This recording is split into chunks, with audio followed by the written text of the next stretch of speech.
Thank you to the American Philatelic Society for their support in the making of this video. For information on membership and APS services, visit stamps.org.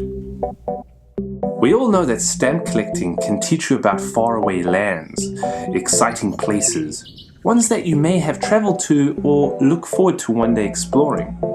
But they can also teach you about the dead. Dead countries, that is. Places that once were but are no longer.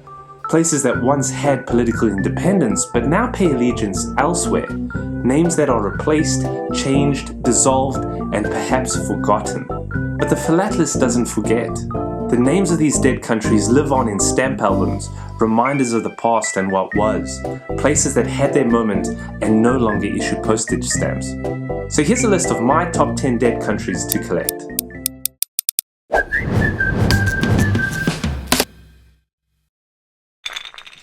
The term dead country in philately doesn't necessarily mean an actual country, but more so an entity that had some sort of distinctiveness or political or semi-political status that gave it its own right to issue postage stamps and now no longer does. To find one of these stamps means that you own a piece of history from a place that will no longer issue stamps. And like all history, there's lots to learn from it. Two books that I read prior to the making of this video include Dead Countries of the 19th and 20th Centuries, Aden to Zululand by Les Harding, a really interesting book, as well as this one, Lost Countries, Exotic Tales from an Old Stamp Album by Stuart, Laycock and Chris West. Check them out. Now, this is just a list that I came up with based on what stamps I have and what I could find. A fun top 10 countdown where I try to keep some geographic diversity as well as a variety of different types of dead countries on the list. So let's work our way to what I think is the most interesting dead country to collect, starting at number 10 with Heligoland. This is a favorite for stamp collectors. It is also a good example of a dead country to start with. Two islands in the North Sea that are today part of Germany. However, it was historically a possession of Denmark and then later the United Kingdom from 1807 to 1890. During this time, Heligoland issued its own postage stamps. A total of 20 stamps were issued between 1867 and 1890, primarily fashioning the colors of red, white and green, which was and still is the flag used by the islands. Being a possession of Britain, Queen Victoria is featured on the stamps, and collectors love to study the many different prints and reprints. Buyer be warned, however, there are plenty of fakes out there. These may be fake for all I know. They're highly sought after. One interesting call out is that Heligoland issued one of the few stamps ever to consist of a dual currency. You can see that this stamp was 2 farthing or 2 pfennig. Now in 1890, the UK traded Heligoland for Zanzibar with Germany in what was the Heligoland-Zanzibar Treaty. Now, of course, the island had a military function during the Second World War for Germany, but was heavily bombed and it actually became a bombing range in the years following the war. Because of this, it remained uninhabited until a restoration project in the 1950s. This stamp from Germany commemorates that restoration project. Today, Heligoland is part of Germany and there are over 1,500 people that live on the small 1.7 square kilometer or 0.7 square mile area. And it even has its own dialect, Heligolandic. Number 9. Western Australia. We know it as an Australian state today, but before becoming a part of Australia in 1901, it was a British colony, and just as the other Australian colonies, Western Australia issued its own stamps. Originally, it was known as the Swan River Colony for the black swans that were found on the Swan River that runs through what is Perth today. The black swan can be seen on Western Australia's flag today and was present on their postage stamps. The colony issued stamps beginning in 1854 and even after Federation until Australia began issuing stamps in 1913. It is the biggest of the Australian states, taking up about 1/3 of Australia's landmass. Now you can make an interesting collection from any of the pre-Federation colonies that issued stamps. Western Australia, however, had a famous error, known as the inverted swan. A 4p blue postage stamp issued in 1855, this was one of the world's first invert errors. Technically, it's the frame that's inverted, not the image of the swan, but it has become commonly known as the inverted swan, a rare and valuable stamp. This one that I have is just a phony reprint, I think. Number 8. Buenos Aires. Today we know it as the capital and largest city of Argentina. It's also a province, and that province and city briefly set itself up as a separate country. Argentina gained its independence from Spain in 1816 as the United Provinces of Rio de Plata. The provinces weren't too united, however. In efforts to better unite the country, a new federal structure was introduced in 1853. It would unite the country and spread the power that Buenos Aires had among the other provinces. Buenos Aires was not pleased with this and seceded from the federation to be an independent state. The state of Buenos Aires was never recognized as a separate entity by any foreign nation, and especially not by Argentina, and while separate, it began to issue stamps. The 1858 steamship, and later the Liberty Head featuring a Marianne look-alike sporting a Phrygian cap, both proudly displayed the name Buenos Aires. It took military conflict, the Battle of Pavon, to bring the state of Buenos Aires back into the country. The city became the capital, the province was separated from the city, and provided its own capital. Now, I just skimmed the surface of a pretty complicated history of Argentina, but we must move on to number 7, Bophuthatswana. This is a fun one to say, but it's a strange one on the list because only one country recognized it as independent, South Africa. And that is because Bophuthatswana was a homeland that was put in place by the apartheid regime of South Africa. Basically, territories were set up by the White National Party administration of South Africa, in which land was set aside for black inhabitants of South Africa and Southwest Africa, now Namibia. 4 were declared independent by South Africa, that being of the Transkei, Ciskei, Venda, and Bophuthatswana. Bophuthatswana was the second largest of the homelands set up for the Tswana people, and it was comprised of a collection of enclaves, pockets of land grouped together. It was recognized by South Africa as an independent state in 1977 and had an unstable and stressful existence until its dissolution in 1994 when it was readmitted into South Africa with the abolishment of apartheid. You can find plenty of stamps from either the 4 independent homelands. Why? Because how else do you show your independence? You start a postal service and you issue stamps. You might just have some of the homelands already in your collection, including Bophuthatswana. Number 6, Hyderabad.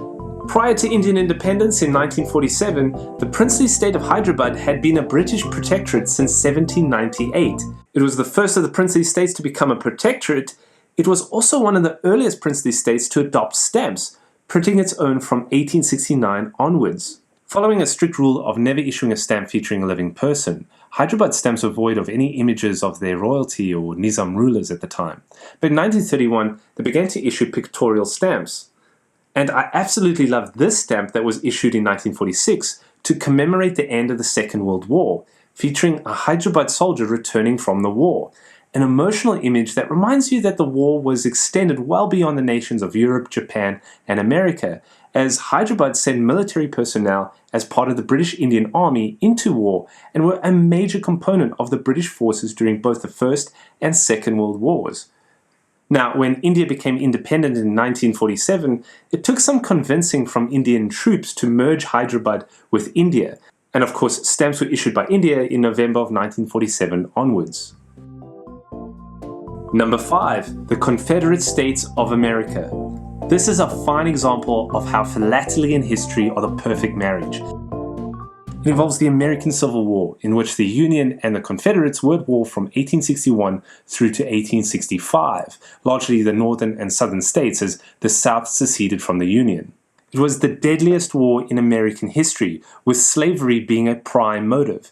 US stamps were already being issued since the 1840s. The Confederate States quickly established a postal service and began issuing stamps in October of 1861, 5 months after the postal service between the North and South had ended. There's a lot to learn and explore when it comes to postal history and philately of the Confederate States of America.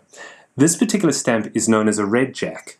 Andrew Jackson was admired by both the North and the South, and when the South found out that the North had begun issuing a black stamp featuring the 7th President of the United States, they began issuing their own, a red version. So the black jack and the red jack were at war. These stamps are now friends, so it's okay to keep them together and in the same album. Just letting you know. Number 4, Tibet. This is a complicated one. Tibet is located in Central Asia north of the Himalayas, and today is considered to be an autonomous region of China. Known as the rooftop of the world, its physical remoteness allowed it to adopt a policy of isolation from the rest of the world. Tibet has had a tumultuous history, however. It has spent some periods functioning as an independent entity, and others ruled by powerful Chinese and Mongolian dynasties.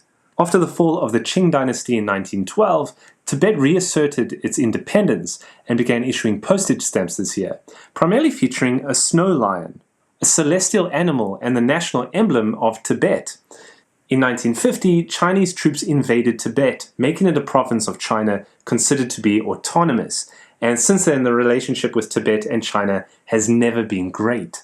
There was, of course, the deadly uprising of 1959, that along with accusations that China represses the culture, language, and worship of the Tibetan people, along with killing hundreds of thousands of Tibetans, is all denied by the Chinese government. Unfortunately, forgeries of Tibet stamps from this period are exceedingly common. Because they were hand-carved using primitive methods, separating the genuine from the fakes can be difficult. I haven't yet confirmed if this one is genuine or fake. Number 3. Hawaii. Yes, this Hawaii, but before it was a state of the USA. Prior to becoming a state, it was a territory. Before that, it was a republic. Before that, a kingdom. Actually, the first postage stamps I've discussed in another video were the Hawaiian missionaries issued in 1851, made available for use by the American missionaries. These stamps are rare and valuable, so much so that a collector murdered his friend for an ultra-rare 2-cent version in Paris. Anyway, 2 years after the Hawaiian missionary stamps were issued in 1851, the Kingdom of Hawaii issues its first stamps featuring the Hawaiian monarch. Later, when it became a republic, the Republic of Hawaii issued postage stamps from 1894 to 1899. Hawaii was annexed by the United States in 1898 and officially became a territory of Hawaii before becoming the state in 1959. Quite a bit complex, but what you need to know is that Hawaii issued stamps as both a kingdom and a republic. Both are dead countries. These 3 stamps on my desk with the name Hawaii, you could say were used by 3 different countries: the Kingdom of Hawaii, the Republic of Hawaii, and the United States of America. Number 2. Fernando Po? Okay, the name takes some getting used to, but it was an actual country, well, a colony off the west coast of Africa. The island is today known as Bioko and is part of Equatorial Guinea. Actually, the capital of Equatorial Guinea is Malabo, which is located on this island. The story goes, in 1472, the Portuguese explorer Fernando Po discovered the island. Later, the island was named in his honor, Fernando Po, as it became a Portuguese colony. The island played a pretty big role in the Atlantic slave trade due to its location. Several trading bases were set up as collection and distribution centers for the Portuguese and the Dutch. Later, between 1827 to 1843, the island was actually used by the British to combat slavery. And as a Spanish colony in 1868, the island began issuing stamps. By this point, the Po had become Pu. And so you'll find plenty of Fernando Po stamps featuring Spanish royalty, wildlife, and island scenes. In 1968, the island began using Equatorial Guinea stamps as the country became independent that year, and in 1972, the island changed its name to Bioko. Now, yes, it's on my list and high up on my list because of its name, sure, but also because of its fascinating history. I would never have known about Fernando Po had I not collected stamps and researched for this video. I just find it fascinating. Now, let's do some honorable mentions before we get to number 1. Because there are so many fascinating dead countries to collect, I have to give a number of honorable mentions out there.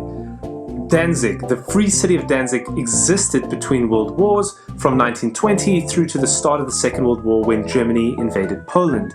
Today it is a city in Poland known as Gdansk, and it has a very interesting history. Manchukuo, the puppet state of the Empire of Japan in northeast China. It was founded in 1932 after the Japanese invasion of Manchuria and was dissolved after the Second World War in 1945. The United States of the Ionian Islands, a group of 6 islands that now belong to Greece but were under British protection as the United Ionian Islands. They were seceded to Greece in 1864. Newfoundland, any of the Canadian provinces prior to Federation are interesting to collect.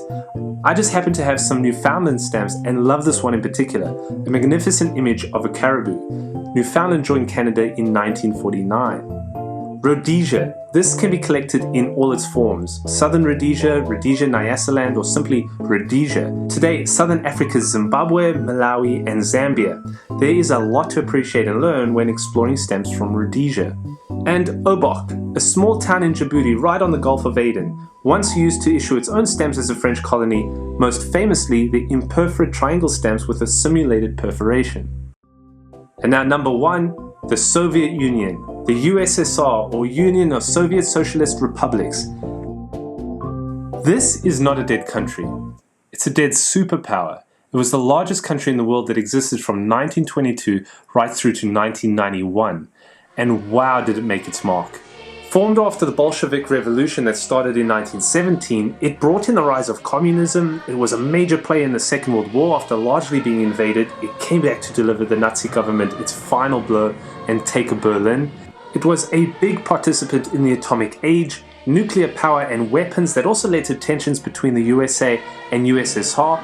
The Soviet Union had a lot of technological and socio-political successes, from universal healthcare to satellites. The USSR was eventually divided into 15 constituent or union republics in 1991, but stamps from the USSR are plentiful, and you're likely to have them in your collection. They are recognized by CCCP, Cyrillic for USSR, and 70 years worth of stamps were issued with a range of topics and themes. Most notably are their space achievements, all documented on stamps that make collecting the space race a fun and educational experience. This is just my top 10 list of dead countries to collect. There are so many more interesting ones out there that a list of 10 really doesn't do it justice. So I want to hear from you. What would you include in your top 10 dead countries to collect? What did I miss? As always, thanks for watching. Happy exploring.